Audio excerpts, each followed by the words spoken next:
ಅತಿ ಶೀಘ್ರದಲ್ಲಿ ರಾಜನಾದ ನೆಬುಕದ್ನೆಜರ್ನ ಕುರಿತಾದ ಸಾಕ್ಷ್ಯಚಿತ್ರ ಬಿಡುಗಡೆ ಮಾಡುತ್ತೇನೆ.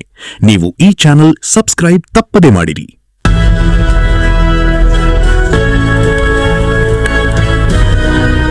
ಜನು ಪ್ರಕಾಶಮಾನವಾದ ಬಿಸಿಲಿನ ಮಧ್ಯಾಹ್ನದಲ್ಲಿ ಸಂಪೂರ್ಣವಾಗಿ ಹುಚ್ಚನಾದನು. ನೆಬುಕದ್ನೆಚ್ಚರನು ಬ್ಯಾಬಿಲೋನಿನ ಮೇಲೆ ನಿಂತಿದ್ದನು. ಅವನ ಕೆಳಗೆ ಚಿನ್ನದ ದೇವಾಲಯಗಳು ಹೊಳೆಯುತ್ತಿದ್ದವು. ಕಣ್ಣು ಹಾಯಿಸಿದಷ್ಟು ದೂರ ಹರಡಿರುವ ಗೋಡೆಗಳು. ಅವನು ಬಾಯಿ ತೆರೆದು ಮಾತನಾಡಿದನು. ಅವನು ಮಾತನಾಡಿ ಮುಗಿಸುವ ಮುನ್ನವೇ ಅವನ ಮೂಳೆಗಳು ಬಾಗಲಾರಂಭಿಸಿದವು ಮತ್ತು ಅವನ ದೇಹವು ನೆಲಕ್ಕೆ ಅಪ್ಪಳಿಸಿತು.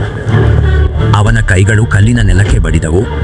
ಅವನ ಬೆರಳುಗಳು ಉಗುರುಗಳಂತೆ ಬಾಗಿದವು. ಏನೋ ಒಂದು ಅವನನ್ನು ಕೆಳಗೆ ಎಳೆಯುತ್ತಿರುವಂತೆ ಅವನ ಬೆನ್ನು ನೆಲದ ಕಡೆಗೆ ಬಾಗಿತ್ತು. ಕಾವಲುಗಾರರು ಕಿರುಚುತ್ತಾ ಧಾವಿಸಿದರು.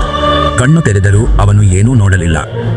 ಬಾಯಿ ಚಲಿಸಿತು, ಆದರೆ ಶಬ್ದವೂ ಬಂದಿಲ್ಲ.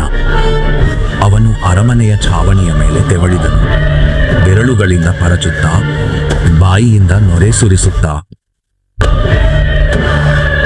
ಅವನ ಕೂದಲು ಉದ್ದವಾಗಿ ಮತ್ತು ಗೋಜಲಾಗಿ ಬೆಳೆದು ಅವನ ಭುಜಗಳನ್ನು ದಾಟಿ ನೇತಾಡುತ್ತಿತ್ತು.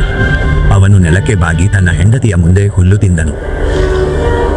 ಪ್ರಪಂಚದ ಶ್ರೇಷ್ಠ ರಾಜನು ಈ ರೀತಿ ಹೇಗೆ ಅಂತ್ಯಗೊಂಡನು? ಅವನು ನಿರ್ಲಕ್ಷಿಸಿದ ಎಚ್ಚರಿಕೆಗಳನ್ನು, ಅವನನ್ನು ಹುಚ್ಚನನ್ನಾಗಿಸಿದ ಮಾತುಗಳನ್ನು ಮತ್ತು ಅವನ ಪತನದ ಹಿಂದಿನ ಕರಾಳ ಸತ್ಯವನ್ನು ನಾವು ನಿಮಗೆ ತೋರಿಸುತ್ತೇವೆ.